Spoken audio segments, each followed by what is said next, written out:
September 27th, 2023 City Council meeting. We will begin with the invocation from Councilman Wynn, followed by the pledge. If you'll please stand. Let us pray. Heavenly Father, we come to you today asking for your guidance, wisdom, and support as we begin the City Council meeting. Help us engage in meaningful discussion, allow us to grow closer as a council, and nurture the bonds of the community.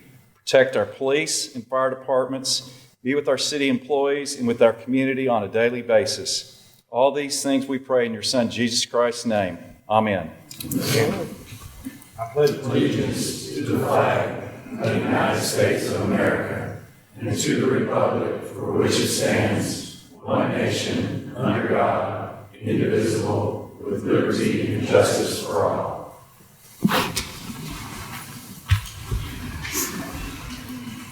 All right, we will begin with the minutes from August 23rd, 2023, and also the minutes of the special called boards and commission work session held on August 23rd, 2023.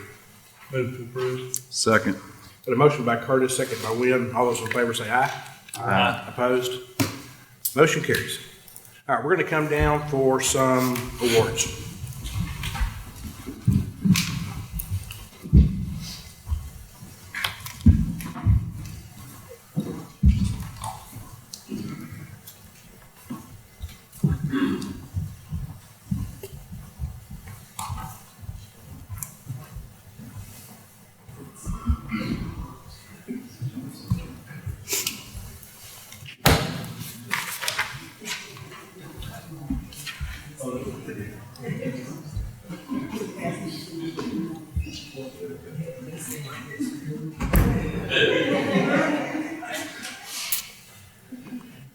All right, we have 6 people that are going to be recognized and represent 140 years of service. First one is Brian Boyd, firefighter, 20 years of service.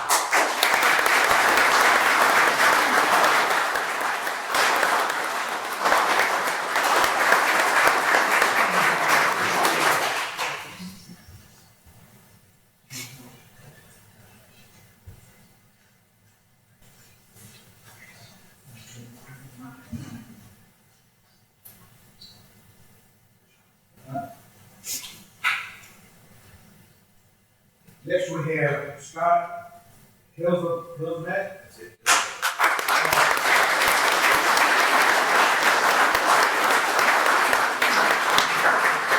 Fire driver engineer, 20 years of service.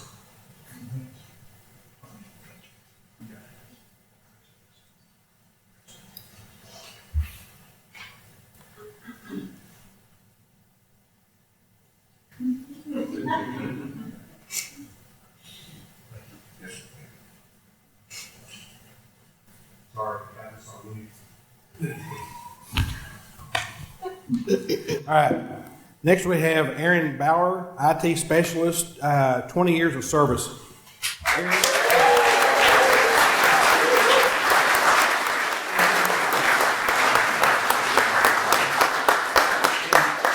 Aaron really deserves, I don't know what, working with me for 20 years. That's remarkable.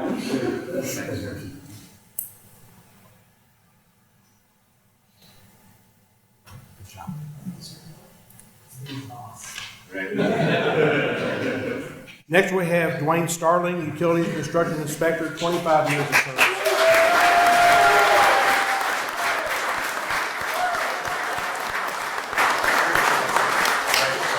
Appreciate you, sir. Thank you. Appreciate it. Yes, sir. Thank you.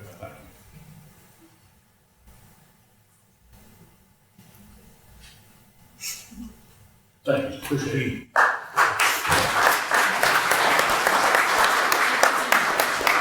John Thompson, Code Enforcement Housing Inspector, 25 years of service.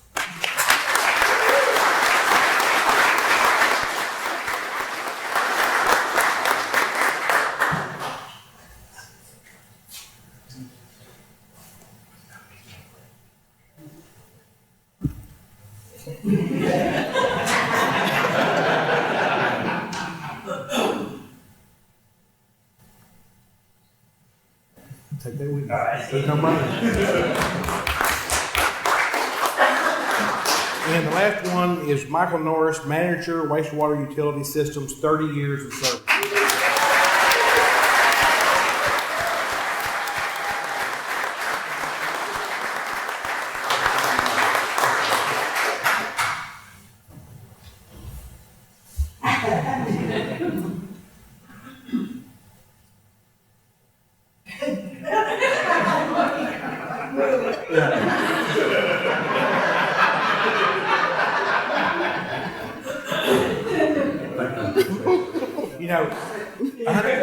You know, 140 years of service is a lot of time from 6 people.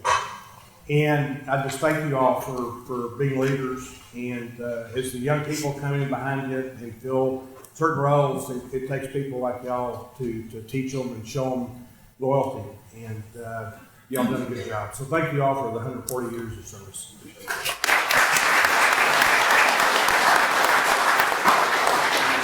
We're going to have a presentation here in just a minute. Before we do, we're going to have a picture first. So P1 is the Arbor Day Foundation Tree Sitting Award. Is that what we're going to do in the picture? Come on up.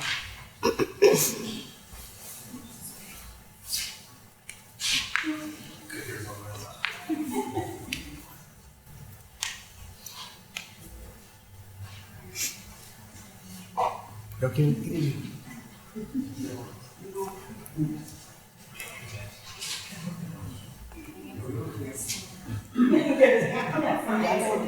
How you gonna do that?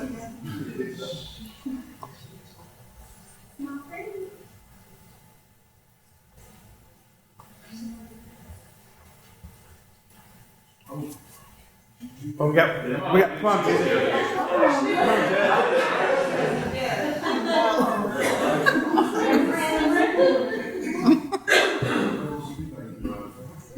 Thank you. Okay.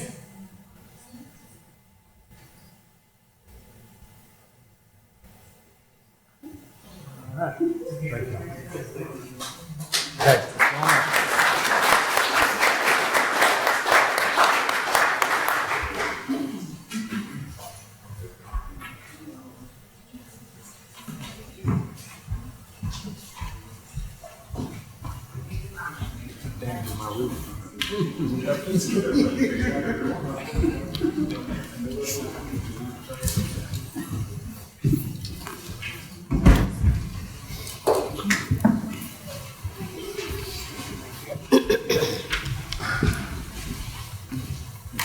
All right, P1. Alrighty. Good morning, Mayor and Council. My name is Luke Alfaro, and I'm the new City Forester and Arborist. I grew up right here in Tyler, so I'm local. I'm very excited to continue to grow this program and serve the people of Tyler. So I come to you this morning to present the 2022 Tree City USA Growth Award. And this year, I just wanted to do a very brief presentation explaining more about this award, how we earned it, and just give a little insight into the Urban Forestry Division. So Tyler is a Tree City USA, which is a designation that is awarded by the Arbor Day Foundation. And cities are eligible if they have or do these 4 things. Maintain a tree board or department, and in our case, that would be the Tyler Trees Committee, and we have a couple members back here that just came up. Have a community tree ordinance, spend at least $2 per capita on urban forestry, and celebrate an Arbor Day annually. So this is our 14th year of being recognized as a Tree City USA. The Growth Award is granted to participating cities who go above and beyond and demonstrate higher levels of tree care and community engagement. Only 12 out of 94 current Texas tree cities received the 2022 Growth Award, putting us in the top 15% in the state. This is our 7th consecutive year to receive it. And just to give a little bit more insight on the Growth Award, you have to earn 10 points, and there's categories, subcategories, and then within those subcategories, there's items that you can do to earn points. They're typically given out on 2 to 3 points. And as the years go on and you start to earn those points every year, some of them become unavailable because you've already done them. So as the years go by, it gets a little bit more difficult to earn those points because some of them are unavailable. So to have it for 7 consecutive years is very impressive. 2022 events that made the City of Tyler eligible for this award include our City Arbor Day celebration. In January 2022, we hosted 2 plantings at Bergfeld and T.R. Griffith Park, where we were able to come together and plant 78 trees. Majority of the trees were planted at Bergfeld Park. About, I think, 15 or 20 were planted at T.R. Griffith. In addition to the city's Arbor Day, UT Tyler and TJC hosted an Arbor Day planting, and more specifically, UT Tyler, they were able to come together and have 100 students, volunteers, plant 50 trees. We also hosted our annual seedling giveaway, where 1,800 seedlings were given away to plant on private property to help replace trees that have been lost from severe freezes in the past years, and in the coming years, some drought issues. In April of 2022, a storm with high winds came through the city and caused widespread damage in our streets, parks, and private property. Through the combined efforts of the City of Tyler staff and outside contractors, these areas were cleared and opened back up for use. Additionally, we spent the winter pruning trees and removing mistletoe in several different parks and city properties, and we were able to remove 48 hazardous trees in our parks and cemeteries. A safety class was hosted for new and existing city employees to teach care, maintenance of chainsaws, safety, and proper felling techniques. This class allows our staff to be safer and more effective when removing trees, and also allows our department to save money on outside contractors if we can do some of the work in-house. Lastly, a social media campaign and several workshops were delivered by our previous arborist, Madeline Burton, to educate and increase awareness about urban forestry and proper tree care. So I told y'all I would keep it brief. I just want to extend a huge thank you to everyone who helped earn this award.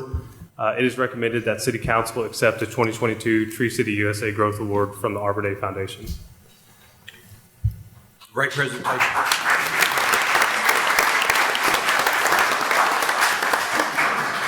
Yeah, I know many people up here on council have attended the Arbor Day events, and Judge Guthrie back there has been around for a long time.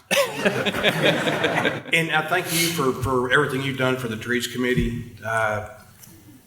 You're the legacy. So thank you, Luke. Have you been here, 6 months? About 4 months, yes, sir. 4 months, and you hadn't missed a beat. You're already up giving presentations. So. Yep, they threw me in, so here I am. Threw you in. Yep. But anyway, thank you guys for what you've done. You've done a fabulous job. Thank you. Thank you.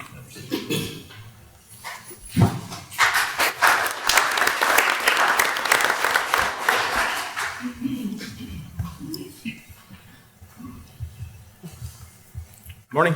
Morning, Mayor and Council. Just going to do a quick introduction this morning. Diane Bays, the new president of Visit Tyler, is here today to give a presentation. So we signed an annual contract with Visit Tyler for, of course, promotion and marketing services for not only our city tourism facilities, but also area attractions as well. Diane and her team do a great job for the city, and I'll let her talk about all the things that they've been working on since she started as the new leadership at that program. So I'd like to introduce Diane then. Thank you, Stephanie. Thank you, Mayor, Council, city leadership, and citizens for having us here today. I have been here since January. I replaced Sherry Lee, she's irreplaceable. So Sherry and I've gone back for about 15 years, so knew her well when I came into this role. I'm back in Smith County. My family started here in 1846, so I'm glad to be back. Got a few cousins I don't know still. I wanted to introduce my staff. Susan Travis is here. She is our Vice President of Sales. Sheridan Smith, our Vice President of Marketing and Communications. And Cindy Smoke is the Executive Director of Sport Tyler and the Earl Campbell Tyler Rose Award. And we are a division of the Chamber of Commerce. So Henry Bell, the President of the Chamber, we report to him, as well as Scott Martinez, who is President and CEO of the Tyler Economic Development Corporation.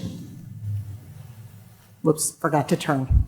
Our funding, just so everyone knows, we like to share this, that we are fully funded by a portion of the 7% hotel occupancy tax paid by visitors to Tyler. So visitors, in turn, pay us to market to them. So we love that. We love that it's not coming from our citizens. Those dollars are coming directly from the visitors. And it is a designated fund, so there are specific laws on how you can use those dollars. And so we try to make sure we maintain that integrity with those dollars. So I want to share a few of our results. So I didn't have our August numbers, and September numbers won't, of course, come in until probably about the 15th of October.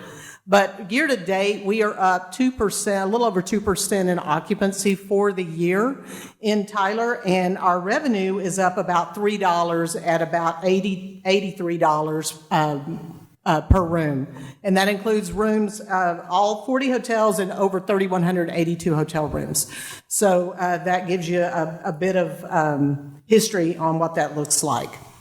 As far as other results, this year we created a new vision and mission statement, and I will read those. The mission: to improve the quality of life of the citizens of Tyler through travel and tourism promotion and destination development. And I want to point something out about that mission. It doesn't say anything about visitors. Everything about what we do is to help the citizens of our community through the efforts that we make in marketing to visitors to come. Our vision is to be a top-of-mind and tourism-friendly destination for both leisure and business travelers. We look at conventions a lot and vacations a lot for what we do for our promotions, but we also want you to keep in mind that corporate travel is a big piece of the market here in Tyler. So people come Sunday through Thursday a lot of the time to do business here. And so the travel and tourism industry is not just made up of vacation people and conventions. It's made up of a much broader piece, including medical tourism, where people come to our community to have procedures done at our hospitals that they can't get done in their community where they live. We also have an 18-month strategic plan. I started working on that when I arrived here, and so part of that plan focuses on convention, leisure, and sports sales. We have an advertising plan that has been beefed up a bit, thank you to an increase in our budget, that we will be working very hard and diligently to increase those hotel tax dollars. We have a PR plan, and that is going to be focusing closely or very closely with the Travel Texas organization, which is the Governor's Office of Economic Development and Tourism, so that they have Tyler more on the forefront of what we do. Community support, of course, that's very important. Funding, professional development, boards, committees, and civic involvement. It's important that our staff is involved in what is happening in our community, and data reporting and metrics. We want to make sure you understand what the ROI is for what we do.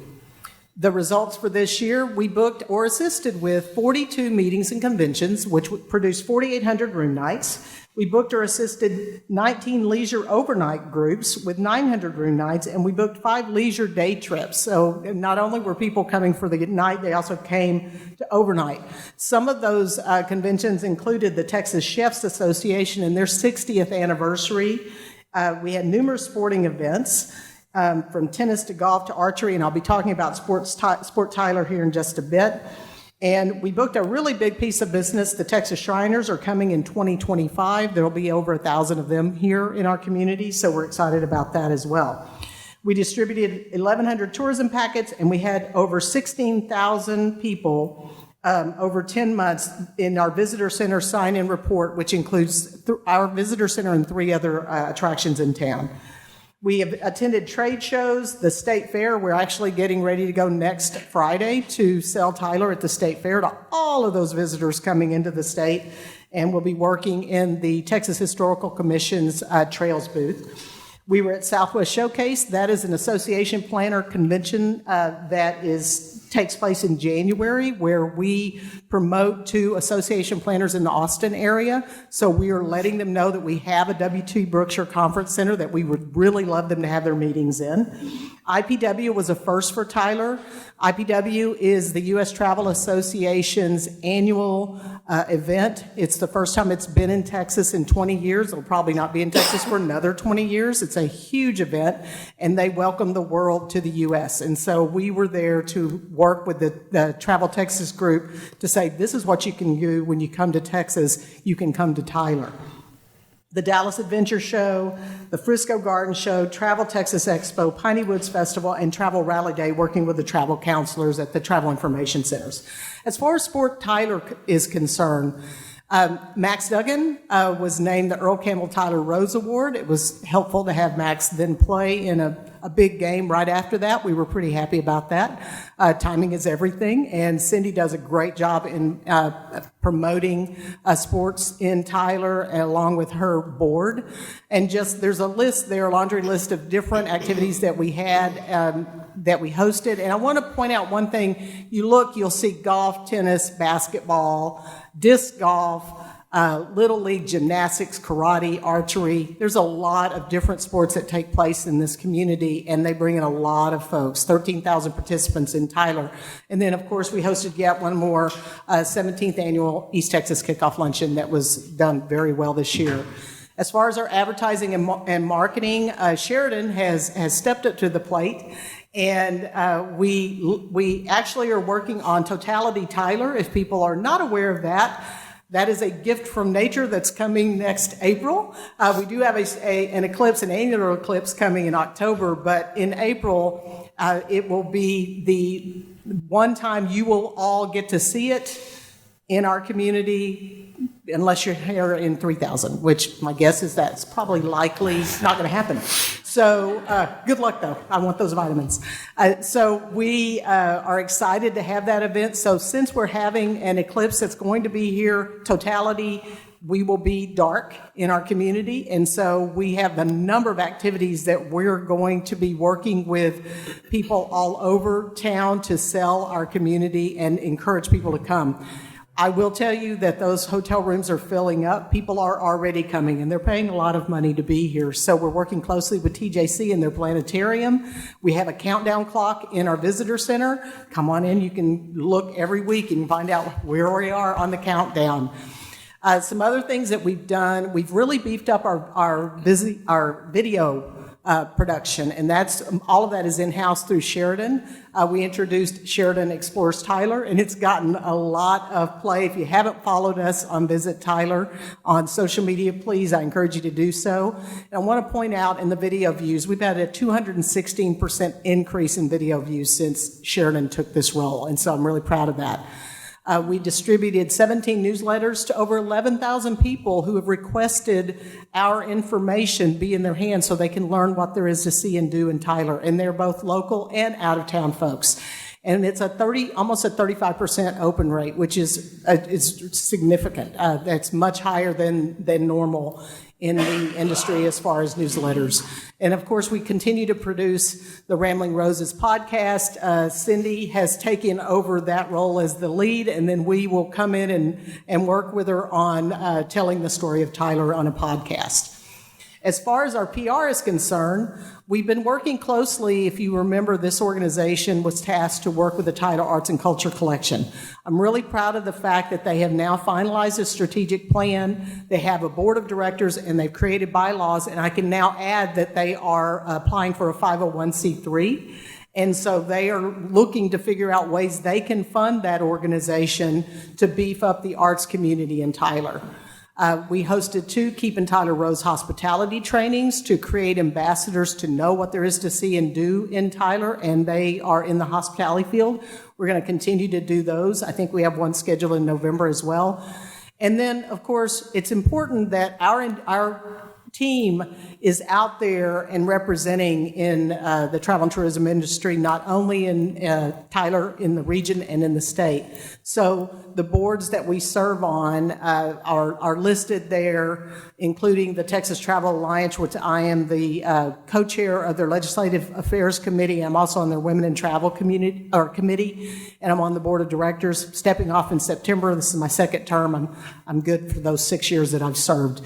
We have Susan is once again going to be the Northeast Texas Tourism Council Chair, which represents the region here in North Texas, and then you'll see the rest listed as well.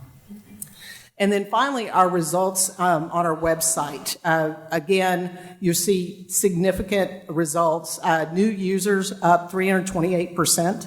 So people are finding us. We did a big push on search engine optimization and search engine marketing to get Tyler more on that page.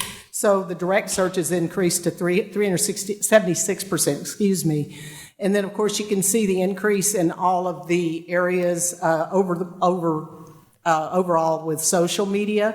Twitter's probably our least increased area, so, we're going through Twitter and X. We don't know what's going on there, but we will start to try to beef that up as well. And so what is in it for the citizens of Tyler? In 2022, $352.6 million was spent in direct travel spending by visitors to Tyler. So those are people going in our stores, going in our restaurants, going to our attractions, staying in our hotels, and dropping money down. They contributed $28 million in local and state sales tax. There are over 3,100 travel and tourism jobs in this city. That's a significant amount of jobs if you think about the number of households in Tyler. And then finally, if not for visitor spending in Tyler in 2022, every household in Tyler would have to pay an additional $745 in annual taxes. So we love visitors. The more visitors come, the more they contribute to the bottom line. They help pay for safety, police, fire, all of those folks through that sales tax that they're bringing in. So we love having visitors in our community. And finally, I just want to share a little bit of what we're looking forward to for next year. We have now launched a Tyler Travel and Tourism Committee. It is made up of the various attractions and those businesses that are in the travel and tourism industry in our community. So we can sit together, talk about restaurants, retail, hotels, and the challenges that are happening and what we can do to be better.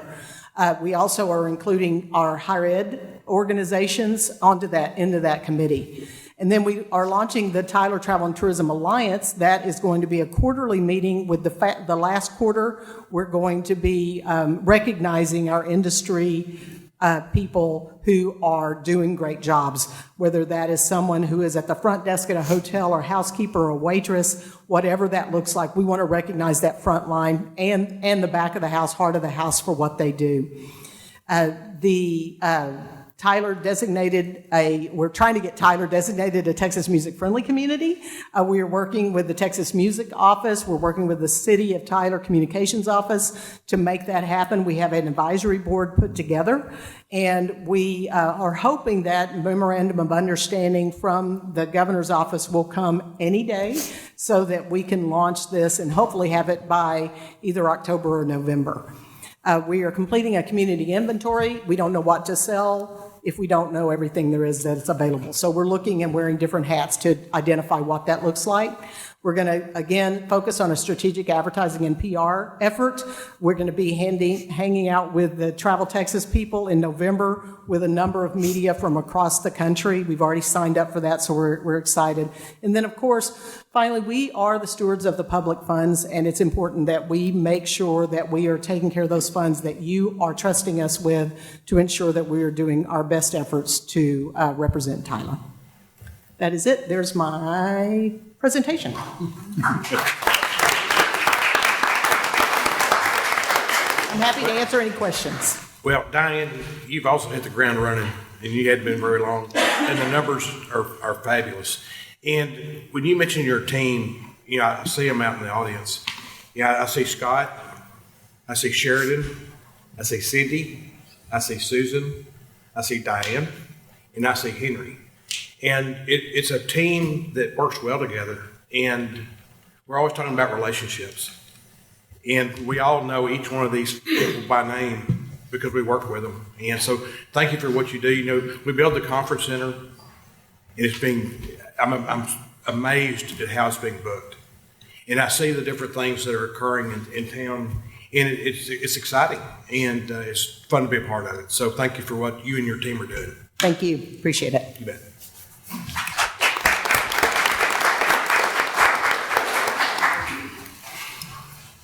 All right, zoning items. Caleb. Yes. Good morning, City Council. I'm Caleb Mittank. I'm one of the planners here, and contrary to our appearance, I'm not related to Kyle in any way. He has so graciously asked me to present these first three items to you, so I will go ahead and do that for you now. The first item we have is Z23-029. This is a zoning change request from R1D, Single Family Detached and Attached District, to R2, Two Family Residential District. The applicant is requesting the zone change in order to develop the property with a duplex. The adjacent properties are developed with residential development or are generally undeveloped. The future land use guide is consistent for this property, which identifies it as single family and single family attached. As you can see, the property is currently undeveloped. In 2022, the subject property was rezoned from C2 General Commercial District to R1D, what it is now, in order to develop the property with a single family home. The applicant is now coming to develop the property with a duplex, and this zone change request would accomplish the Tyler First goal of adding more housing to the north end. This is the property here. Of the 25 notices that were sent out, none were returned in favor or in opposition to the request, and by a 6-0 vote, the Planning and Zoning Commission recommends approval of this zoning change. Any questions for Caleb? Move to approve Z1. Second. Got a motion by Wynn, second by McKee. Any further discussion? All those in favor say aye. Aye. Opposed? Motion carries. Z2. This is a zoning change request from AG Agricultural District to PUR Planned Unit Residential District located along Chapel Quarters. The applicant is requesting the zoning change to develop the property with single-family homes, consistent with the other development there in that area along Old Omen. The adjacent properties to the northeast are zoned AG Agricultural, and then the other surrounding properties are zoned PUR, as this one is requesting to do, and are all generally developed with single-family homes. This request is consistent with the future land use guide, which identifies the property as single-family, medium-low density. This is the applicant's site plan. The applicant is proposing to develop 8 detached homes with a private gated alley serving access to those lots. The proposed development is consistent with the other developments to the south and to the north and also across the street that are also these same alley accessed residential lots. As you can see, it's just the one portion here that's not developed.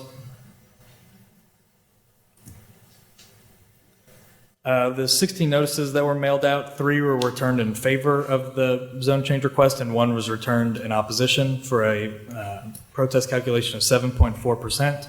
Opposition was generally concerned about drainage in the Greenbelt area. These concerns were brought up at the Planning and Zoning Commission meeting, and I believe the applicant has had a chance to speak with the neighbors regarding that as well. By a 6-0 vote, the Planning and Zoning Commission recommends approval of this zone change.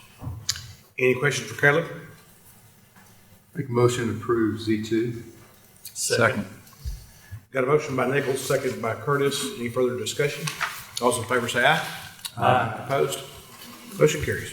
Z3. This is a zoning change request from M1 Light Industrial District to DBAC, Downtown Business Arts and Culture District, located along East Locust Street in East Ferguson. The applicant is requesting the zoning change in order to develop this property with a parking garage. This is part of Smith County's development of the downtown area, which I believe you are all familiar with, as we just had that meeting fairly recently. The adjacent properties are all developed with various Smith County facilities. The request is consistent with the future land use guide, which identifies this as a high-density mixed-use area. As I mentioned, all the surrounding properties are part of Smith County's plan to redevelop this area, and this is consistent with the city and the county's plans for this area. Of the 5 notices that were sent out, 1 was returned in favor and none were returned in opposition to this request. By a 6-0 vote, the Planning and Zoning Commission recommends approval of this zone change. Any questions for Caleb? Second. Got a motion by McGee, second by McKellar. Any further discussion? All those in favor say aye. Aye. Opposed? Motion carries. Glad that passed. This is going to be our future parking garage, or the county's. Right.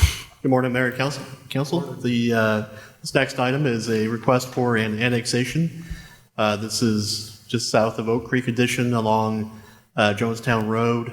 The applicant's requesting the annexation of 7.59 acres of land to bring into the city. It's really an extension of the Oak Creek development to the north. The applicant's proposing original zoning as PUR, planned unit residential, with the same development standards as you see on the north side there. This request would establish the future land use guide designation as single-family, medium, low density. The request would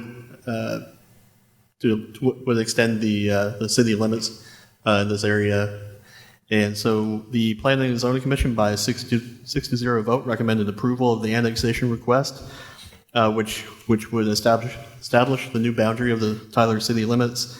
The new boundary is City Council District Number 1. Extend the Tyler extraterritorial jurisdiction upon consent, and then also amend the future land use guide to identify this as single family and to establish original zoning as PUR, planned unit residential. Any questions for Kyle? We do have Mark Priestner here if anybody has any questions for Mark. Move to approve Z4. Motion by Haney, second by McKellar. Any further discussion? All those in favor say aye. Aye. Opposed? Motion carries. C5.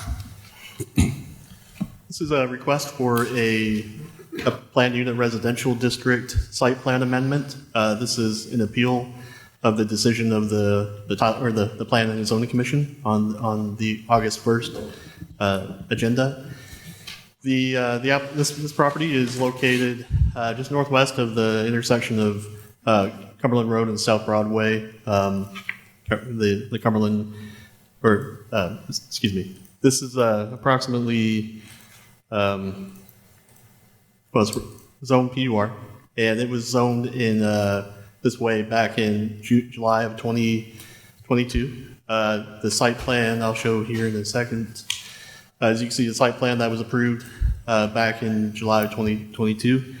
The applicant is proposing to adjust the site plan to eliminate a proposed street extension on the north side, as well as amend the right-of-way within the development. So when the site plan was approved back in last year, there was a master street plan proposed street, the collector, also the Walgen Street extension that was intended to run through this property. And when this site plan was approved, that knowledge was provided to the applicant, and they did show the right-of-way extension or the right-of-way provision of 60 feet for a collector street running through their undeveloped portion here. That requirement is also the extension or the stub out to the north and south is also required by the Unified Development Code, but it would require a 55-foot right-of-way instead of the 60-foot for a collector.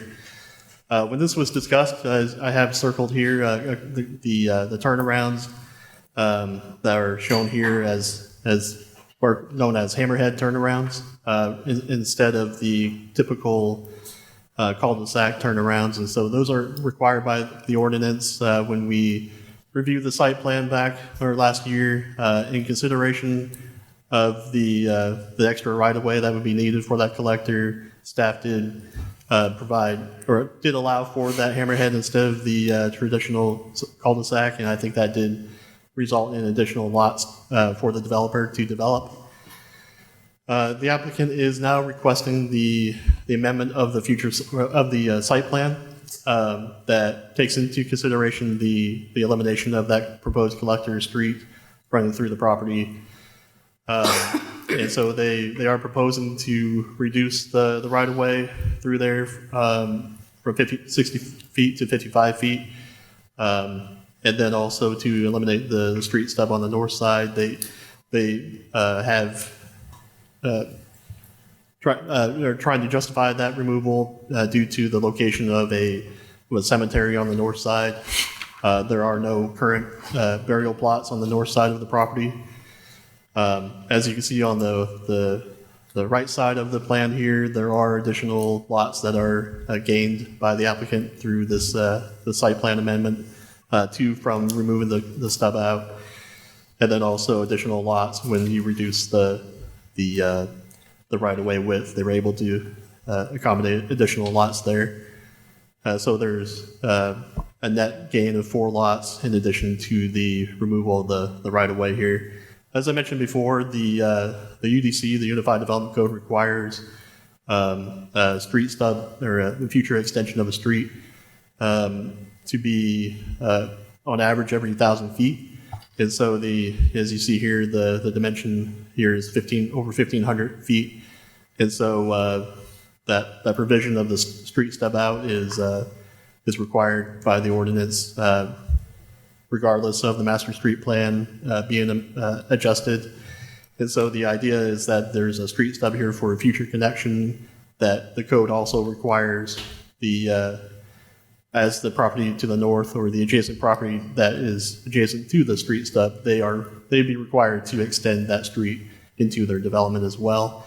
And that's how neighborhoods are connected through the street network. As you know, the number one concern for Tyler residents is always traffic. Every study that we do or survey, it's congestion and traffic within our community. Street connectivity between our subdivisions within our neighborhoods helps alleviate those issues by providing alternative options for the commuters and for the public. Removing that stub out would impair that, or would reduce the connectivity within that area. This is just an overlay of the proposed site plan or the existing site plan. As you can see, the property to the north, that portion there is undeveloped. There have not been any cemetery dedication plats for that area there that would establish grave sites. As you look to the east side, just east of that red box there, you can see that there are some dedication plats that have established grave sites on that property, but currently, the best that we can tell, there's nothing on this north side where the street would extend into. In June of this past year, the City Council did approve a South Tyler mobility study contract of just under $500,000 to study this area. As we know, this area of South Tyler is growing. There's more growth that's going to occur, and so as we study this area, there may be recommendations or some knowledge or information that's gathered from that process that will help accommodate the future growth within this area. It's about an 18-month process to do that. We do expect to have some preliminary findings in 2024. Cameron Williams, who is the traffic engineer, he is present here today if there's any questions about this study and maybe the timeline or what we hope to gain from the study. But as you can see, this property is located within this area, and so at the very least, it may be premature to limit options for connectivity before we know the results of the study. As you can see here as well, that there are a lot of undeveloped areas around this property, including the property to the north, and so keeping those options open for that future growth and future alternative traffic options is recommended by staff. Of the notices that were sent out, we did receive 4 in favor of the request to adjust the site plan. Those were from the neighbor to the west, the Genicove property there, and then some property owners within the along Crooked Trail, that community there. Largely, they're in favor of reducing the ability for, I guess, cut-through traffic through that area. One thing to note is that the more that there are options, alternative options for traffic to go, that would also reduce the cut-through. So as it stands now, the applicant is proposing to add additional homes to this development and limiting connectivity options, and so that may not be a recommended approach at this time. The Planning Commission, by a 3-2 vote, recommended denial of this request, and like I mentioned before, the applicant has appealed that decision. Any questions for Kyle before we move to the applicant? Yeah. Go ahead. Kyle, if, we talked about Waldron, we'll remember that last year. Right. The, if that were not on the master street plan, if that issue never came up, would there still be a stub out required there on that street? That's correct. Yeah, and that's based off of the distance of the block being over 1,000 feet. Okay. And so there is a required stub out at least every 1,000 feet. Okay. The difference, I'm sorry, the difference would be the right-of-way width, either 60 feet or 55 feet, which is the minimum. The other, I'm probably asking you to speculate here, but one of the things we talked about back when Waldron was happening was the possibility, of people using this as through traffic, through Crooked Trail, of turning Crooked Trail as it comes into Cumberland there as a cul-de-sac. Right. I mean, would that still be a possibility if and when the street comes through there and we find out, they're using this as a cut through? Would the city still look at that as a possibility? Yeah, I think that'll be a decision for perhaps another council in the future. But Right. As staff, we did bring that up when the existing site plan was approved. We had that discussion that if we have those other connectivity options through this area, that we would support Where they can't get to Cumberland. changing the Crooked Trail alignment into Cumberland Road. Because at the very least, that intersection is very close to Broadway, Yeah, right. and so moving that is preferred anyways. But without all those other options, it might be difficult to justify moving it in the future. Is that it? I'd like to ask Cameron a question. Cameron back there? Thanks, Kyle.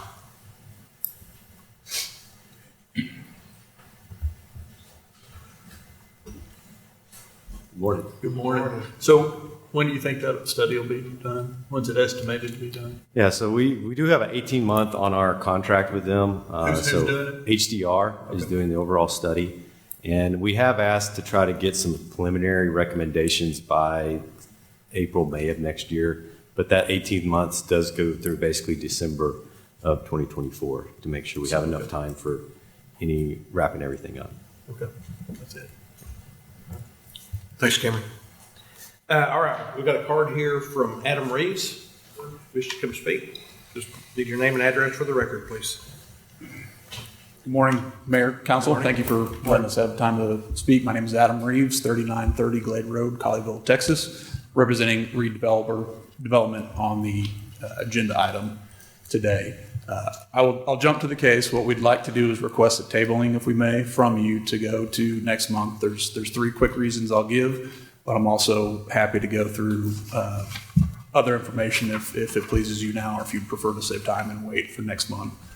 From our P&Z meeting, we've had a couple of new adjustments that really we just feel is worthwhile for us to get to flesh out a little bit more, so we can provide y'all full information to make your decision. The first one of those, there's a new state regulation that just was passed the 1st of November that, as we read it, directly reflects 2 stub outs into unplatted properties. So we've started talking to staff a little bit about that. We've talked to the Texas Home Builders Association to get their review. What we'd like to do is just talk to the legal group in the city to understand how y'all actually view and are going to start mandating that state law, so we understand, is there a potential issue, conflict there, or is there not something that we need to worry about? And it would be pertinent to this project. I think it could be something I'm sure you guys are probably already looking at today for future projects across the city. So we just like a little bit more time to understand that statute change. The second, the cemetery has obviously been a critical question mark in our request for that removal. Our belief that it would be effectively a dead end to nowhere, that cemetery would not develop. So we've up to now, we've had conversations with the cemetery. I would say that I've spoken for them. We're waiting on this point a letter that we'd like to give to you just so that you can, for lack of a better term, hear from the horse's mouth of what they intend to do with that property long term, what their feelings are on that roadway or not. So just a little bit extra color from that one additional primary neighbor that we have that this will directly impact. And then the third is really just to let us get those two answers or understandings of what we have, and then give the next few weeks to go back to staff just to see if we still don't come to agreement on recommendation or not. At least we understand how those two factors interplay with what we're requesting, and then also allow us time to go back to the HOA and the neighbors, provide that information to them, and let them be fully aware of what we hope to bring in front of you next month. So with that, really just asking for that extra little bit of time to bring some more crystallized information to y'all. But I am otherwise happy to answer any questions you might have globally on the request. So let me ask you, the stub out. Without the stub out, you'd have 2 extra lots.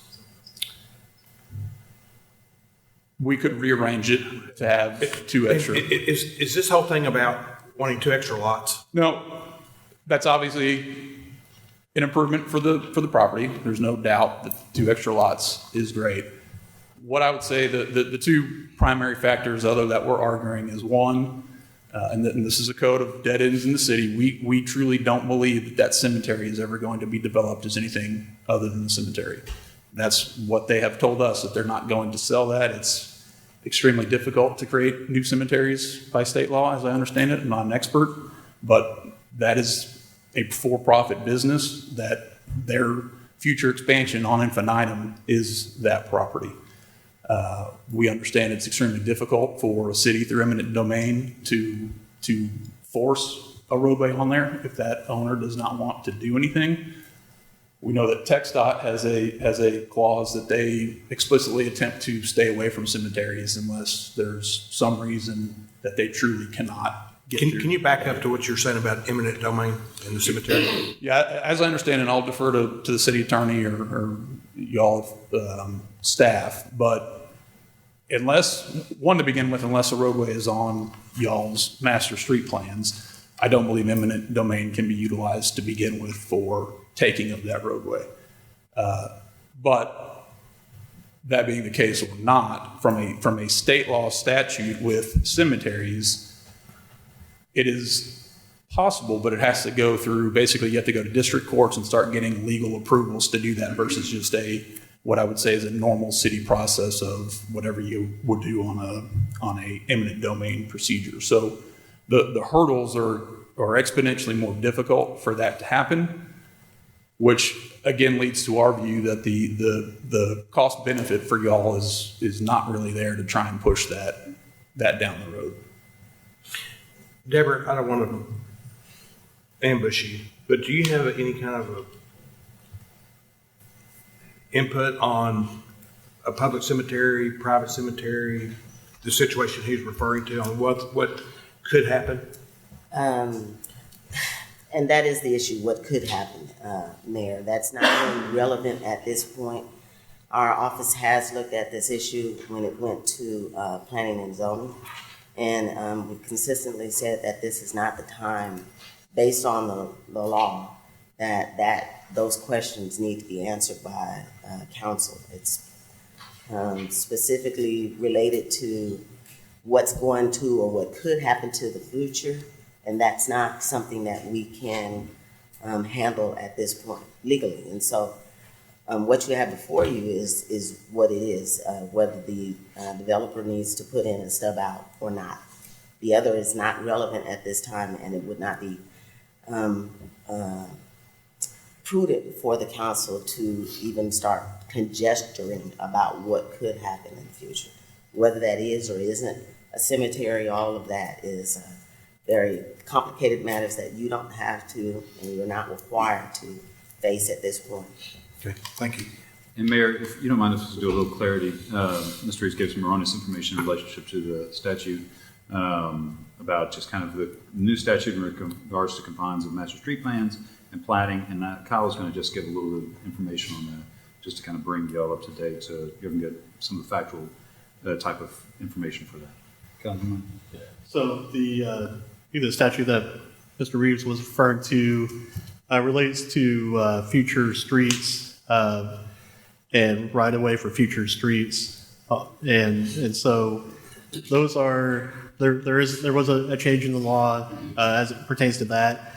We're not talking about a dedication for a master street plan street, which really would be the intent of that is that if you have a street on a master street plan, if it's not dedicated or if it's not funded or approved through a CIP list, then it can't be required of the developer. However, that's not the case here. This is not a plan or future street on the plan there. This is an extension of an existing street, or would be an extension of existing street or proposed streets in this development. And so these are local streets that could be extended or required of the developer. And then the other part of that is that what we're considering here today is a zoning site plan. And so the requirements, whether the city council can require stub outs or other connections as they see fit to accommodate the development that's proposed. So, if that is a zoning matter, not so much a planning matter at this point. And so that'd be my response to that.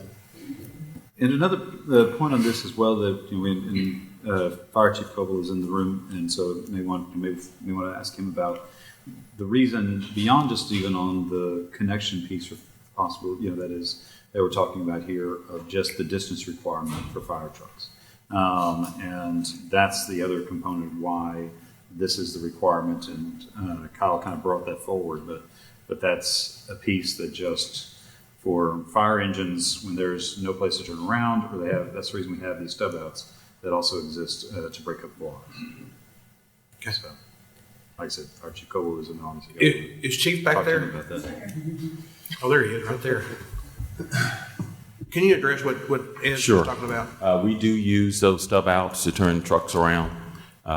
In this particular case, looking at the hammerheads, we would still have to back down that hammerhead. If the houses on the far end, if we responded to them, we would have to back the truck out. And of course, our trucks are really big, and there's a chance for an accident whenever that happens, especially when cars are parked on both sides of the streets. So we prefer cul-de-sacs. It seems like already a concession to give them the hammerheads, but hammerheads do cause us to still back the truck. And on cul-de-sacs, we can do a 3-point turn and we can turn around.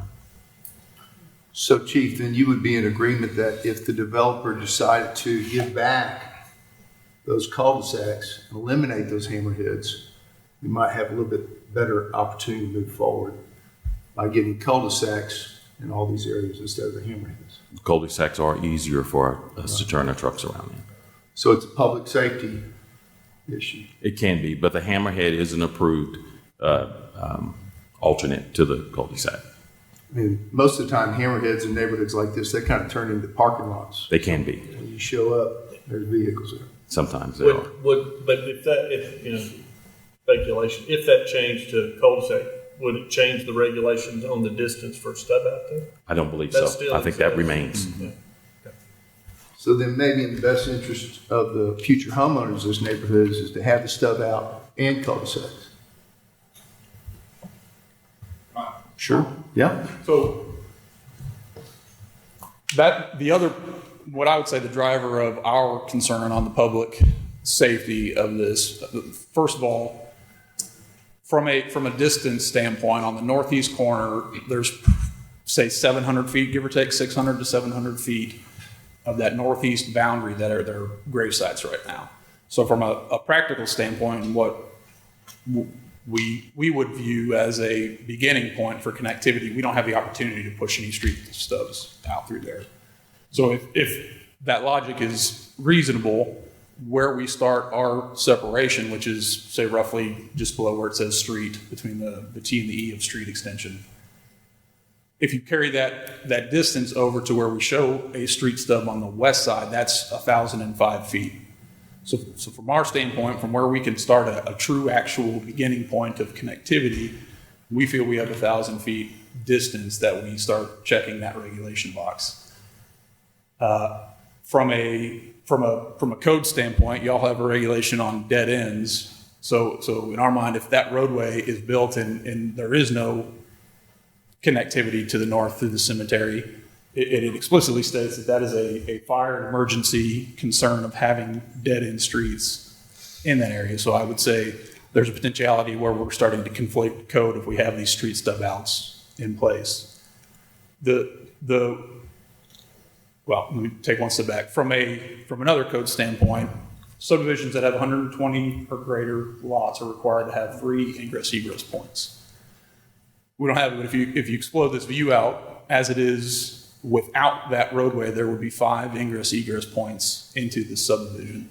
There would be ultimately 3 to Cumberland on the south and 2 to the west to the new collector.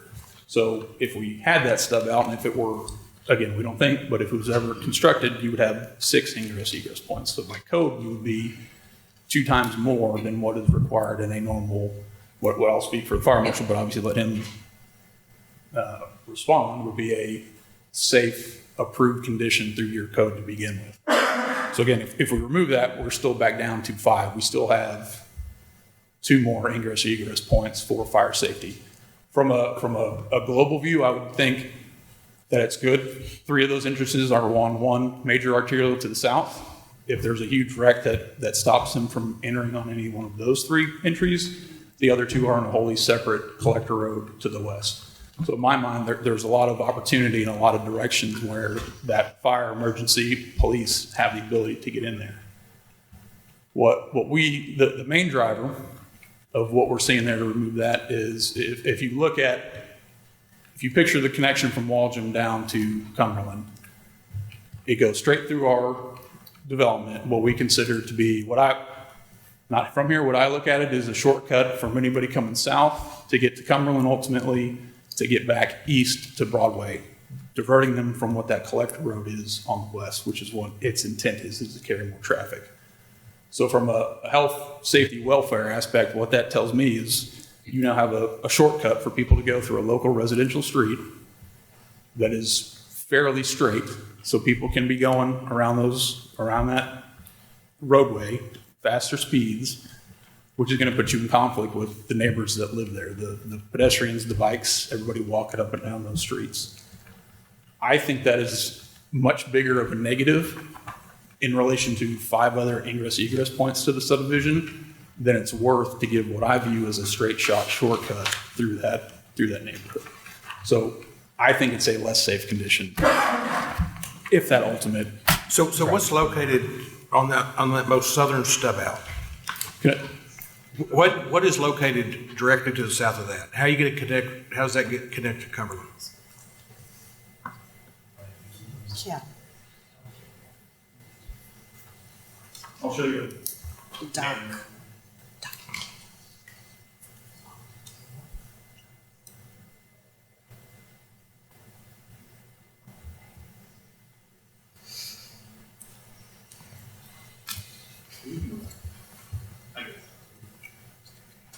Yeah, as of right now. So one additional adjustment that we're making from the approved plan as it is today to what we are presenting, there's a center stub going to the south that would ultimately extend down to Cumberland.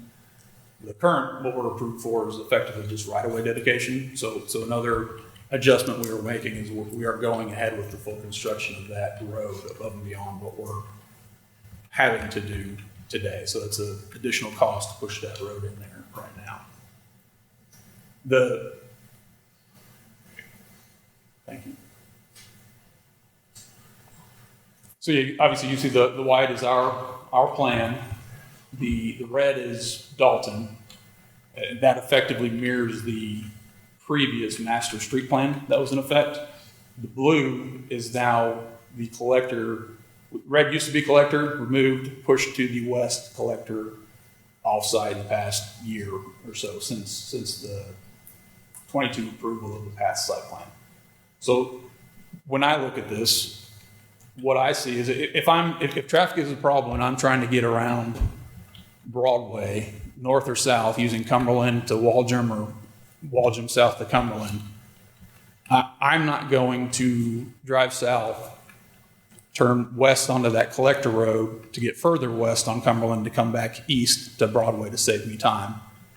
I'm going to cut straight through that red local street and go through that subdivision. And again, it's not a collector. By y'all's code definition, collectors are supposed to dissuade through traffic to begin with. The intent is to focus local street traffic, get your neighborhoods to drive to those collectors so those collectors can handle more traffic and get them to Cumberland or arterial streets, the larger roadways. This to me goes against what that normal progression of streets are as a local. It gets a straight cut through that I would use as a shortcut, and I would assume many people else would use as a shortcut. It institutes more of those pedestrian, bicycle, vehicular potential for incidents through there. And what I haven't stated, but what I'll defer to is the HOA of Crooked Trail, the subdivision to our east, 27 homes. The 3 homesteads to the south that our southern stub would connect to Cumberland also agree with us, 30 homes. The Genoco to the west, the cemetery to the north, as I said, do also agree with our proposal. They're for-profit industries, so maybe that doesn't matter, but what I would also say is 30 of your residents of your households agree with our position that this is a safer and more desirable condition for their neighborhood. So we appreciate that, obviously. We're used to having folks in the background arguing against us as a developer trying to do something. We have the 1 in 100 chance where they're actually supporting what we're trying to do. So in my opinion, it's safer. In your residents' opinion, it's safer. We actually have a traffic engineer, Mayor, if you don't mind us bringing up Cameron and also Kyle has some stuff. Cameron? Mr. Mayor, while you're doing that, may I ask a question of him? Mr. Reed, to just reflect back to the question that you were asking. Sure. About tabling. How much time were you talking about and how you spend that time? So, yeah, right. So right now, the expectation is that it would just be to the next council meeting end of October, whenever that normal schedule is. Like I said, there's some more information that we've heard from Ms. Bolton about how she views the code and local streets and how Kyle's interpreting that. We would appreciate more time just to have those discussions as well, so we either agree with or at least understand the position fully as opposed to just hearing it today. We would like to get that information from the cemetery so we can present that to you, and then ultimately we just want to make sure we have that same dialogue with staff, but also with the residents that are supporting us now, because they were disappointed when P&Z, it was close, 3-2, but that recommendation for denial, they were still disappointed in what that fact is. So we want to get in front of them and talk to them. We have a couple of alternatives that we would like to at least discuss with staff, discuss with the neighbors as well, that you could, depending on how it is, best of both worlds or lesser of two evils possibly, but has an opportunity for other street stubs that at least resolves the impact of the straight cut through Red Street. But those are the main things that we just want to have that dialogue so we can come to you next month. You know, before Cameron speaks, where I'm really struggling with this is with the South Tyler mobility study that's being done. The purpose of that study is to try to find a way for 110,000 citizens plus the other 100,000 that come in here during the day to find alternate routes to Broadway. Where's that other map that was just up there? You're teasing me. And the purpose of the study is to determine what are all the options. is red an option? Is blue an option? What are all the options? And, you know, we had the choice here. We can approve this, deny this, table this. But even if we kick the can down the road for 30 days, is that going to change? Is that going to change the aspect of, do we need to allow the mobility study to be completed before we make a decision regarding what's going to happen in that neck of the woods? I would have two main responses to that. One, the alternatives I spoke to might still provide some of the connectivity that staff is looking for that alleviates some of our concerns as a straight cut through. So that becomes is an opportunity for a best of both worlds, or a lesser of two evils, that starts getting both of our sides on the same path, that we can come to you and say that there is this connectivity that we're talking about. I'm a civil engineer by trade. I'm absolutely not a traffic engineer, so I will not go into the depths of calculations and the level of study that Cameron and HDR are doing. But I've done smaller scale TIAs and I've reviewed and read a lot of them. The classification that y'all have, that every city has from the city, is highways, arterials, collectors, local streets. The code across the board, the code requirement of each one of those, or the intent of each one of those, is that local streets are never, ever used to fix traffic problems on a large scale, like Broadway, a TxDOT controlled highway. It's a progression. The local streets get everybody from their driveways so they can go to a collector street. The collector street starts moving that traffic to Cumberland, to the larger streets. So, in my opinion, you want to have that information, but that local information starts driving what's happening to the collector roadway, where you start funneling the majority of that traffic. I hate to cut you off. It's fine. But I want to hear, let's hear from the traffic engineer instead of just this. Cameron? Sure. Not sure if there's any specific questions you have or not, but again, from a connectivity in our roadway network, Kyle has stated our ordinance requirements and those stub outs and why they're there. We don't know what the future holds in a lot of cases, but those are put there for long-term planning to accommodate those connections between neighborhoods. We have plenty of places in town where those stub outs are there and those connections didn't get made. And we actually have projects where we've talked about internally with the city of how do we make some of those local connections between neighborhoods to help that connectivity. So we see that problem in the past, and how do we make sure we keep those options in the future so that we can provide that. Again, I think to speak to a point on the number of access points, this specific Cumberland Place West does have multiple access points, but those get you into other neighborhoods. Ultimately, I think from the perspective of our ordinance, those multiple access points are to major roadways, your Broadways, your Cumberland. So to put it in perspective, when you look at from Southtown down to Cumberland, there are 4 access points on Broadway with Southtown, Mueller-Garter, Thigpen, and Heritage. 2 of those are signalized. Right now, we only have 2 out to Cumberland with Lakeway and Crooked Trail. To put it in perspective about future growth, so between Cumberland and Southtown, west of Broadway, there are roughly 998 residential units, either multifamily or single home. The potential development of Cumberland Place West and some of that to the north, but a lot of that property that's undeveloped to the west here, you have an additional almost 857. So basically the same amount of residential units that are there today could be added. And that's, again, why we're looking at the South Tyler Mobility Study is we have growth in this area. Yes, that blue line that's on the map today is on our master street plan, but is it enough? And that's not on the developer to figure out at their scale of what they're developing. And that's why we as a city have stepped up to try to take a look at that and make some of those decisions. And then just the last piece is I definitely hear the concern from a safety and citizens cut through and speeding. I have to deal with those calls on a daily, weekly basis. And that's something that we take very seriously and want to try to address. But if you reduce that connectivity, then you force all that traffic onto certain streets, which then increases their calls and their concerns. So the more options we have from a traffic perspective is better. So those are kind of some of the recommendations in addition to the ordinance piece that we have. Mr. Mayor, the discussion about traffic, I think it's premature to the traffic study, to the mobility study. I don't think it's appropriate to what we're talking about today. I understand why you're making that case, but I don't think I think that points to the fact that we don't need to be doing this right now until we get the traffic study back.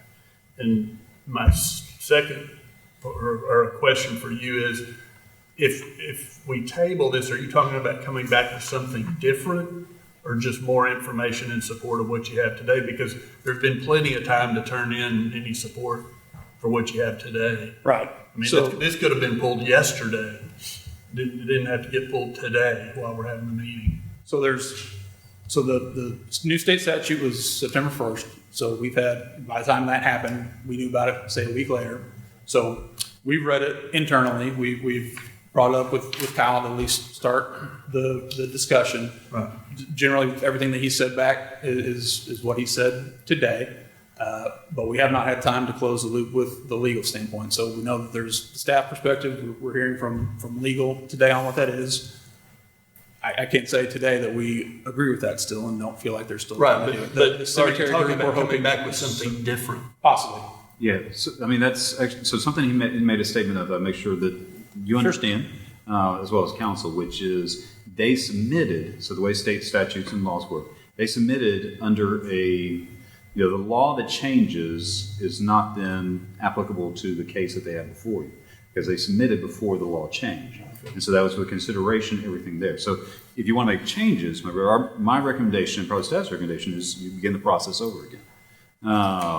And just drop this appeal because he's under previous statute, not under the stuff he's mentioning to you now. The plan that exists would be under the previous. The plan that exists that was passed in July 22. So, as far as the previous, the submittal that he had provided, that they provided, that plan would be under the previous law. Yes. Kyle, I want to. Got a city attorney over there. I want to go back and ask a question of something you said earlier. You mentioned that this was an amended site plan, and I guess the amendment was to include the hammerheads. Was that amended plan presented with the stub outs, and would staff had recommended the approval of the hammerheads if the stub outs were not indicated on that site plan? There's no, the hammerheads that you see here were approved. Put that picture back up, Kyle, with your drawings on it, the hammerhead stub out. Yeah. Good. So these were the conditions when it was recommended for approval the first time. I guess to quickly answer your question, no, we wouldn't recommend this if the stub out still required regardless. But if there was no master street plan through the development where the developer would have to dedicate additional right of way within their development, we would have recommended cul-de-sacs.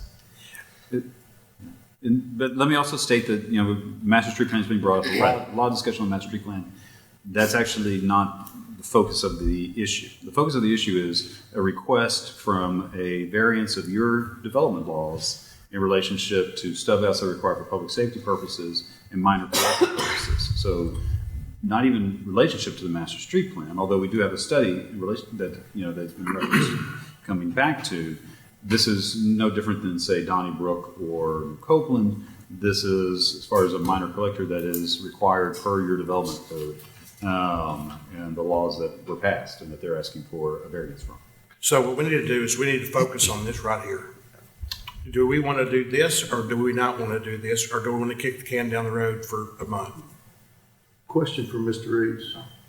At the beginning of the meeting, you and I were speaking and talking about your next project you're moving into, and I'd forgotten. That's the project with the sidewalks, correct? You and I spoke about that? For construction? Yes, sir. Mm-hmm. And you spoke about how it was discovered that those sidewalks that were required were what kind of issue? You said it. Safety. Public safety. Mm-hmm. So here we've highlighted the need for public safety here with the stub out. How these hammerheads are put in because there was a stub out or allowed. And we've said that we need this for public safety.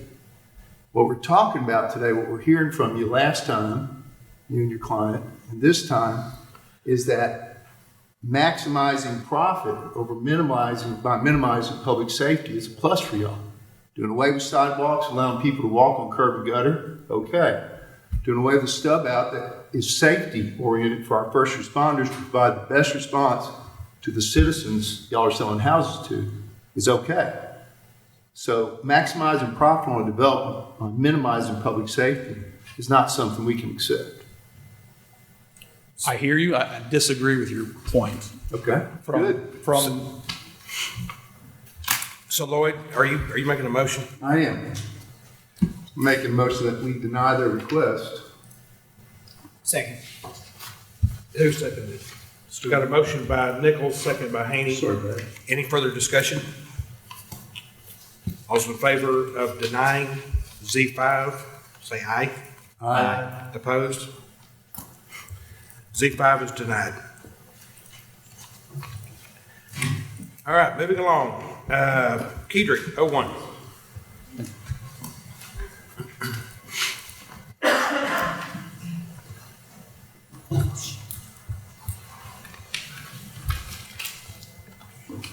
All right, Mayor, Council, you have item 01 before you. It's a request the City Council consider an adoption of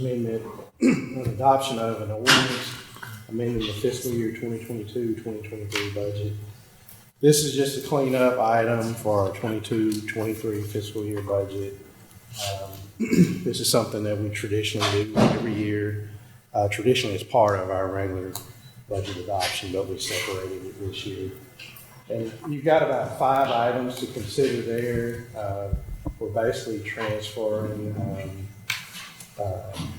some of our excess fund balance to the general capital projects fund, about $500,000. Also, we're going to transfer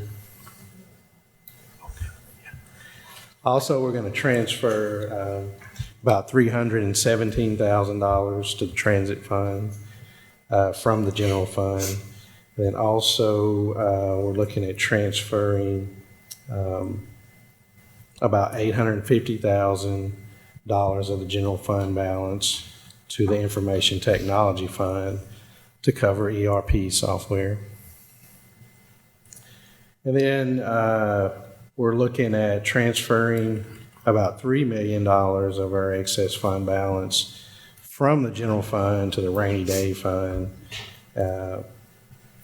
there. And then the last item within the rainy day fund, we're looking at amending the budget there for $975,000 for the first payment of the East Texas Fair contract agreement.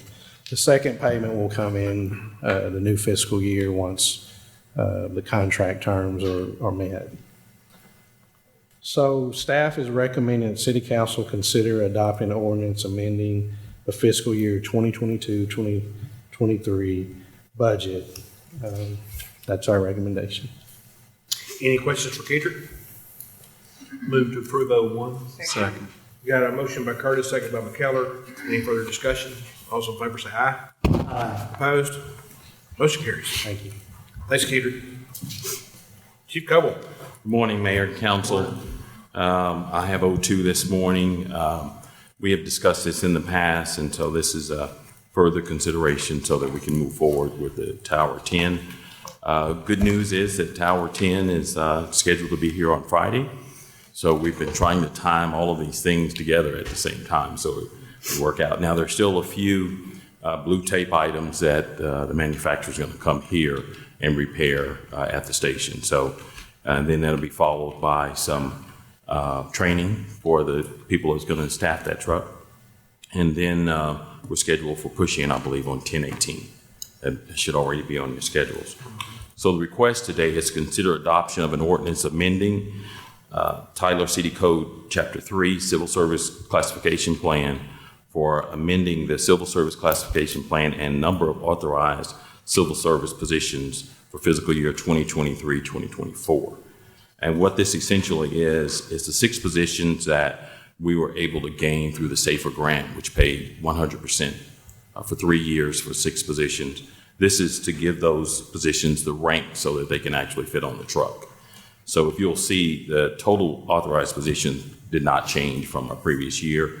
It's still 168, but if you look within the ranks, you'll see we've added a couple of senior captains positions, we've added one captain, and then we added 3 driver positions, but we decreased the number of firefighters we had from 79 to 73. So those 6 exchanged into, the request today is those 6 exchanged into promoted positions. So the request for the City Council to consider adoption of an ordinance amending Tyler City Code Chapter 3 Civil Service Classification Plan by amending the Civil Service Classification Plan and the number of authorized civil service positions for fiscal year 2023-2024. Are there any questions? Any questions for Chief Coble? Move to approve 02. Second. Got a motion by Curtis, a second by Wynn. Any further discussion? All those in favor say aye. Aye. Opposed? Motion carries. Whose phone just went off? Did you not hit this in the consent?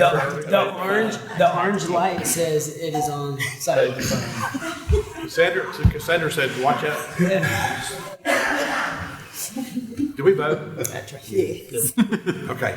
Did we? I want to make sure. Distracted I am. Okay. I had so many questions and now I forgot all my questions. Well, you can still ask questions if you have some. Okay, are we at M2 or M1? M1. Okay. M1. Mayor also have M1. Good morning, Mayor and Council again. I have M1. As you heard in the city manager's report at the last council meeting, we did select a new fire marshal for the city of Tyler. A couple of months ago, a couple of months plus, we lost our fire marshal for the Tyler Fire Department. He retired and went on to other ventures, and we definitely want to wish him luck in where he's moved to. We also want to thank Brandon Davis, who served as interim fire marshal in our absence of having a fire marshal. So today's request is that the City Council consider ratifying the appointment of Joy Hooten as City of Tyler City Marshal. Joy Hooten started his career about 19 years ago in 7 months with the Tyler Fire Department. He served on the command staff for the last 6 years. He recently earned a master's degree from University of Texas at Tyler in public administration. He's shown outstanding skills and creativity and leadership, both as a command staff member, as an assistant fire chief. Chief Hooten has decided that he wants to expand his horizon to be more rounded in his fire service career, and so he wanted to move over to this fire marshal position for those reasons. So the request is that the City Council consider ratifying the appointment of Joy Hooten as the City of Tyler Fire Marshal. Any questions? Any questions for Chief? Move to approve. Second. Got a motion by Haney, second by McKellar. Any further discussion? All those in favor say aye. Aye. Opposed? Motion carries. Joey, I want to tell you, I think this is a fabulous choice, and I'm excited for you. I'm glad your wife's here. It's a big deal, and you deserve it. So thank you. Thank you.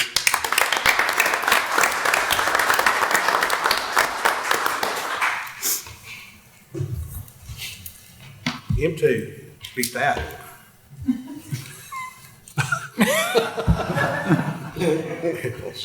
Good morning, Mayor and Council.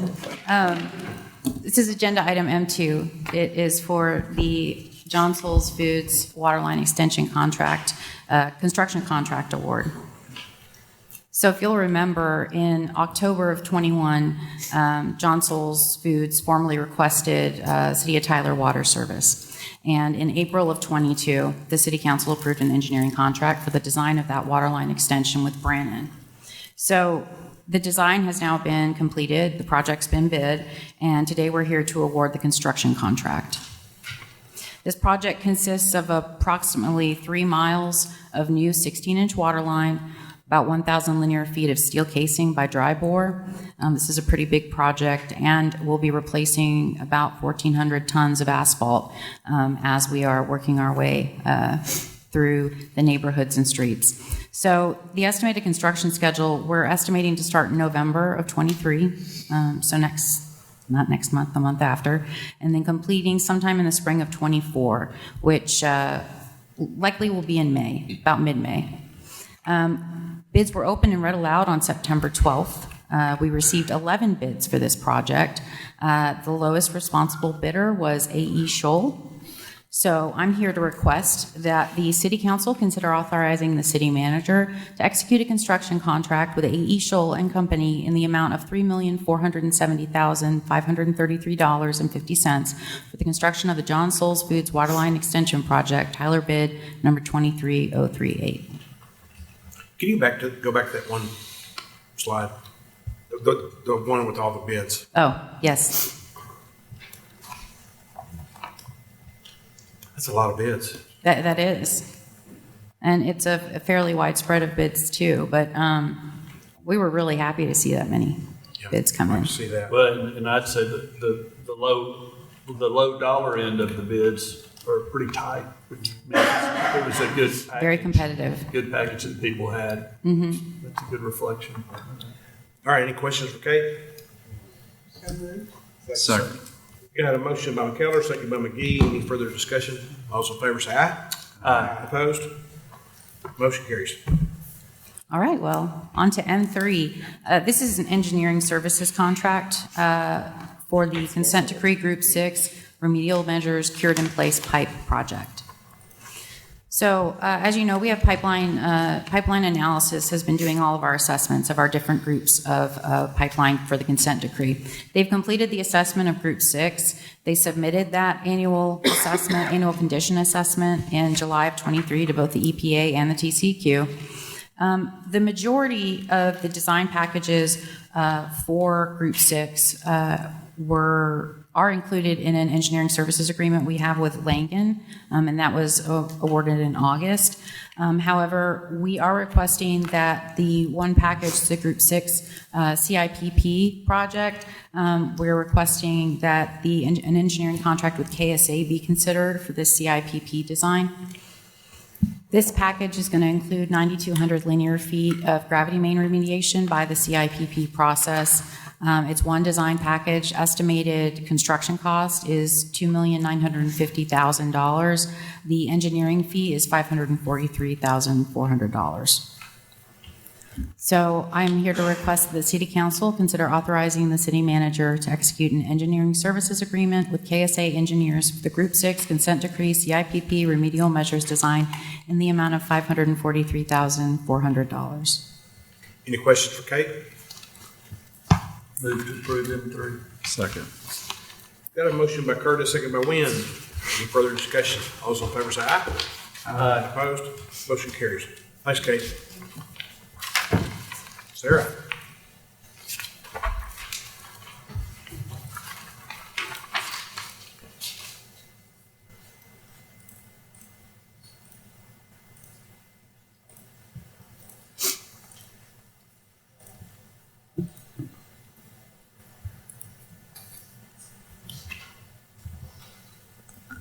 Good morning, Mayor and City Council. Morning. I'm here today to present to you the 2023-2024 Property and Casualty Insurance Renewal.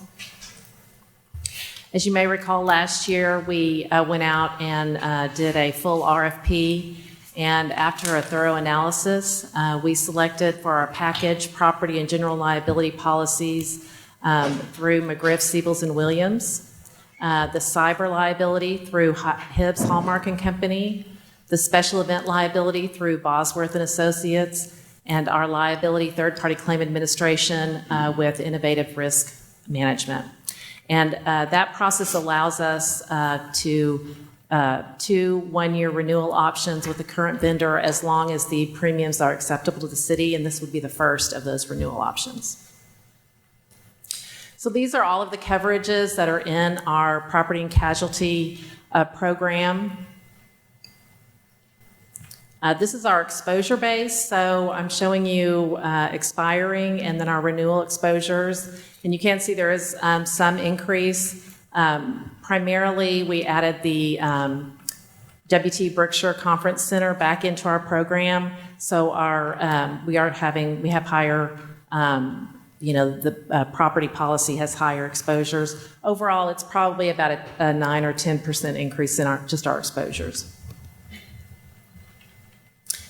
Okay, for the McGriff policies, I'm showing you the expiring premiums and then the renewal premiums. And you can see the largest increase really is in the property side. And we're going to talk a little bit more about why that is. Overall, it's an 18.6% increase on our program. So the 18.6%, of course, is offset by the exposure increase, which we said was about 9 or 10%. But also significantly, they are increasing our property deductibles from $5,000 to $100,000 per occurrence. And this is only on the property side. So this doesn't impact our general liability, auto liability, other liability coverages. It's primarily on the property side. And then the wind hail from $100,000 to 5% with a $250 minimum per occurrence. Yes, sir. Question. We've had a couple of occasions where someone has driven across the bollards, whatever you call them, out at the Berkshire Conference Center. Yes. And one of them did significant damage, and I think we filed a claim Yes, on sir. that. I'm thinking the claim was like $40,000 or something. So all of a sudden, if we do this route, that $40,000 is on us versus the insurance company. Yes. Yes, that would fall beneath our deductible.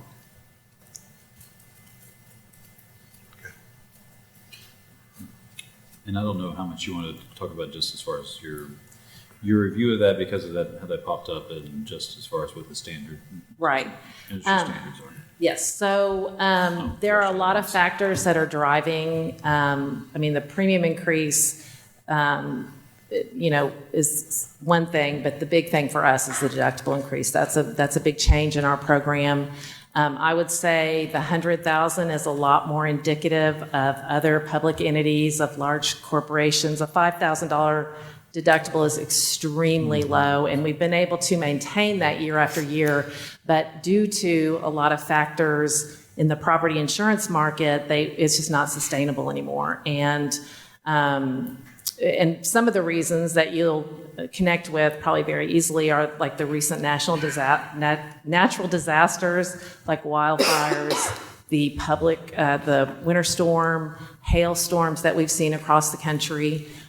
So they're requiring higher deductibles, more premium based on that.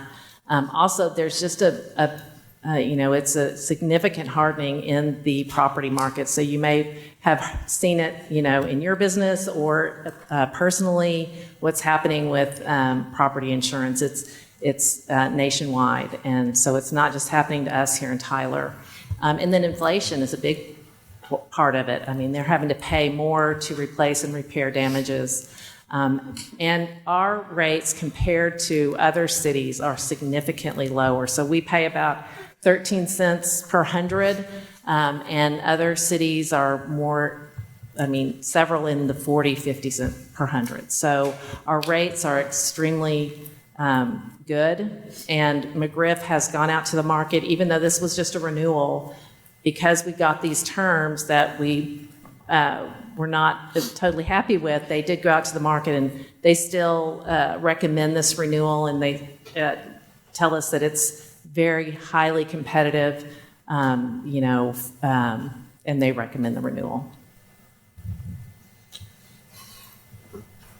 Okay, the cyber liability, that premium increase was 3%. You may remember a couple years ago, we had a lot of problems with that, and I think a lot of things that Benny and his group are doing is really keeping that premium very small, the premium increase very small. There's no increase on our special events liability, and the third-party claim administration has just a small 3.8% increase. Any questions? Any questions for Sarah? You are correct, though. I'll make sure that we don't accuse you of you're bringing us the news, but you're not the cause of it. Yeah, the market is always hardening, and it's more competitive every year. That's what they always say. Yes. Sarah, did the consultants say that paying premium to buy down the deductible, was that an option? It was going to make the premium was going to be so substantial that they did not recommend that we do that. Less than 100. Is that what you're saying? Pardon me? To do it. If we wanted to buy down the deductible, the premium would be very high. Yeah. Any other questions for Sarah? And that's per occurrence too, isn't it? It's per occurrence. So like the winter storm, that was probably one of the biggest claims that we had. So we had damages at about 7 locations. That would be one occurrence. Oh, it would be? It's one occurrence, yes. So that's one event. Okay. Right. Okay. But the one at Berkshire's Conference Center, that would be one occurrence. Yeah. But you're right, the 5,000 is extremely low. Very low. Okay. Okay, with that, it is recommended that the city council consider authorizing the city manager to enter into a contract with McGriff, Siebels, and Williams for property and casualty insurance in the amount of $1,133,995. Hibbs Hallmark and Company for cyber insurance in the amount of $39,723. Innovative Risk Management for third-party claim administration in the amount of $41,400. And Bosworth and Associates for the purchase of special events liability insurance with a deposit premium of $2,000 for fiscal year 23-24 as the first of 2 one-year renewal options authorized September 28, 2022. All right. Move to approve M4. Second. You got a motion by Wynn, second by Curtis. Any further discussion? All those in favor say aye. Aye. Opposed? Motion carries. M5. Okay, M5 is our excess workers' comp insurance renewal for 23-24. Same process back in 22. We issued the RFP, and after a thorough analysis, we selected excess workers' comp with Midwest Employers Casualty through Hibbs Hallmark and Company, and our third-party claim administration with Claims Administrative Services. And again, it's the same 2 one-year renewal options with the current vendor as long as renewal terms are acceptable. This is the first of those options. This is our same type table where you can see that the payroll, the exposure base did increase a little bit. We do have a little bit of premium increase, but that is again offset by that exposure increase. So really not much increase this year on the excess workers' comp, and no changes on the retention. You guys may remember there was a year where they increased our retention to $1 million across the board, but they're back to the $1 million fire and police and $500,000 all other employee categories. Hibbs Hallmark and Company has advised us that the renewal rates and terms remain highly competitive relative to the Texas insurance market for local governments and recommends renewal. Question for Sarah? No. Okay, it is recommended that the City Council consider authorizing the city manager to enter into a contract with Hibbs Hallmark and Company for excess workers' compensation insurance in an amount of $138,080 and claims administrative services for third-party claim administration in the amount of $49,330 for fiscal year 23-24 as the first of 2 one-year renewal options authorized September 28, 2022. Move to approve M5. Second. Got a motion by Curtis, second by Haney. Any further discussion? All those in favor say aye. Aye. Opposed? Motion carries. M6. Thanks, Sarah. Good morning, Mayor and Council. Morning. I am bringing this project before you again, so I just want to give a brief summary really quickly. In 2020, Keep Tyler Beautiful was awarded the Governor's Community Achievement Award by Keep Texas Beautiful. 10 winning Keep Texas Beautiful affiliate communities share funding awards through the TxDOT sources for their outstanding overall efforts to keep their communities beautiful. Due to COVID-19, we had to kind of put this project on the back burner, and we started it again in 2022. Lindsay Park is used every year by thousands of visitors and residents alike, enjoying soccer, softball, disc golf, trails, the big 4th of July festival, and much more. To create a grander entrance, construction at Lindsay Park will consist of the addition of 2 archways that will mirror each other off of the Spur 364, one leading onto the soccer side and one leading onto the softball side. Originally, bids were open on April the 4th, 2023, and that contract was awarded. But unfortunately, due to some discrepancies, we had to cancel that contract on the TxDOT side. Some things were not done the way that they needed them done, so we had to cancel the contract. We went out for second bid on August the 9th, and we had two bidders, Smith Builders. Sorry, I forgot to change. That's what it's going to look like. We had two bidders, Smith Builders and Developers, as well as Paragon Construction. I do want to say a thank you to Erin Garner, who is our Keep Tyler Beautiful coordinator. She has worked really closely with TxDOT throughout this process since we had to cancel the contract to make sure that everything was in alignment with what they needed. So thank you to her. It is recommended that the City Council consider authorizing the City Manager to award bid number 23-082 for the Lindsay Park Governor's Community Achievement Award funded improvements to Paragon Construction and Associates to furnish all necessary materials, equipment, superintendents, and labor in the amount not to exceed $317,567. Any questions for Leanne? Second. Got a motion by McGee, second by McKellar. Any further discussion? All those in favor say aye. Aye. Opposed? Motion carries. Good Thank job. you. Thank you. All right, we're down to the consent agenda. Should we approve as presented? Move to approve the consent agenda as written. Got a motion by Curtis, second by Haney. Any further discussion? All those in favor say aye. Aye. Opposed? Motion carries. City Manager's report. Mayor and Council, a few items of note. You may have noticed over here on Irwin, the demolition of the Tyson House has begun. And so we're very excited about the fact that kind of this eyesore and actual, just nuisance and, for the neighborhood over there and for our downtown is now being removed. And so we're been able to have good media out there for that event.